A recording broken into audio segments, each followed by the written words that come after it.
Olá, eu quero perguntar a você hoje. Você já passou por uma situação perigosa? Sabe que você se sentiu ameaçado? Uma...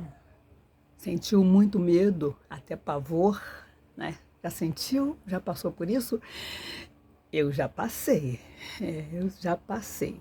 Não por uma apenas, eu passei já na minha vida, nessa minha vida, por várias situações perigosas. Corri alguns riscos, mas Deus me livrou. Deus me animou, me deu livramento dessas situações. E depois eu podia até olhar, né, aliviada por aquela situação como um fato corriqueiro. Mas na hora da pressão foi muito difícil, na hora do medo foi muito difícil. Hoje eu quero falar sobre a vida de Jeremias. Jeremias foi escolhido desde o ventre da sua mãe, ele foi escolhido para ser profeta. E Deus chamou Jeremias, ele ainda era bem jovem, e ele não tinha coragem, sabe, de assumir esse ministério que Deus entregou para ele. Mas Deus prometeu para ele assim, ó, em Jeremias capítulo 1, verso 8, diz assim: Não tenha medo daqueles a quem eu enviar, pois eu estou com você para protegê-lo, diz o Senhor. Então ele não estava sozinho. Deus estava mandando, portanto, se Deus estava mandando, Deus ia garantir a segurança de Jeremias. E não é que ele foi mesmo e passou por apuros, porque ele foi para o povo da sua própria terra e falar para eles o que Deus havia mandado e as pessoas queriam dar cabo dele. Até da própria família. Vamos ver? Muitas vezes ficamos atônitos em busca da razão de sermos rejeitados e perseguidos. Julgamos-nos inocentes e não merecedores da antipatia que os outros sentem em relação a nós.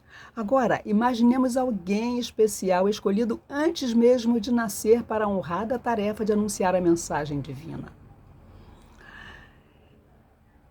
Me perdi aqui, me perdi. Bom, sofrendo ameaças de morte por parte de pessoas próximas, moradoras de sua cidade natal.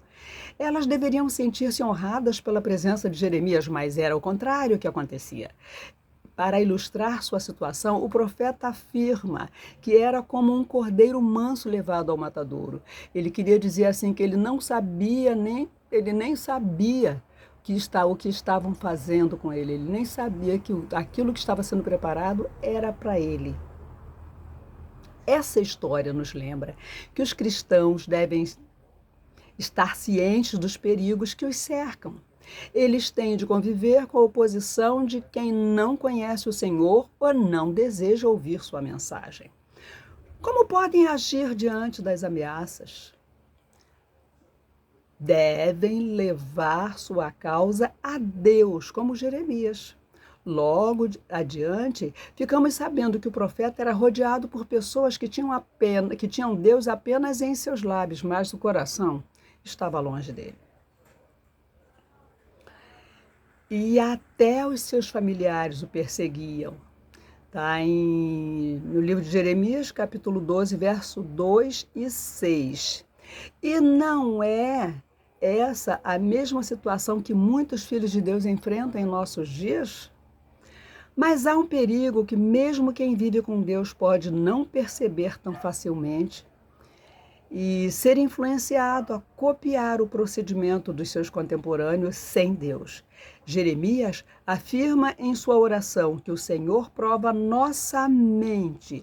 Aí a oração de cada cristão deve ser como o pedido de Davi: sonda-me, ó Deus. No Salmo 139, verso 23, a primeira parte. Quem serve a Deus pode não ser bem visto pelos que o cercam, embora esteja com aquele que o conhece melhor que ninguém. Deve estar atento a perigos vindos de fora e também de dentro de si mesmo. Enquanto estiver neste mundo, estará em perigo, mas tal situação é fundamental para que sua fé aumente a cada dia.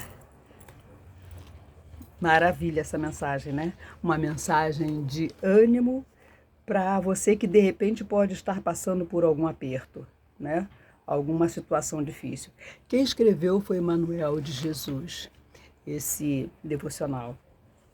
E que você segure no teu coração essa mensagem, nas horas que você estiver correndo riscos, estiver passando por perigos, confia no nosso Deus, que Ele garante a tua segurança, tá bom? E eu quero terminar aqui e pedir para você que compartilhe, que curta essa mensagem, envie sua mensagem para mim. Você já passou por alguma situação perigosa e o que aconteceu? Conta. Conta o que aconteceu contigo e qual foi a solução para esse problema, para essa situação difícil. Um abraço.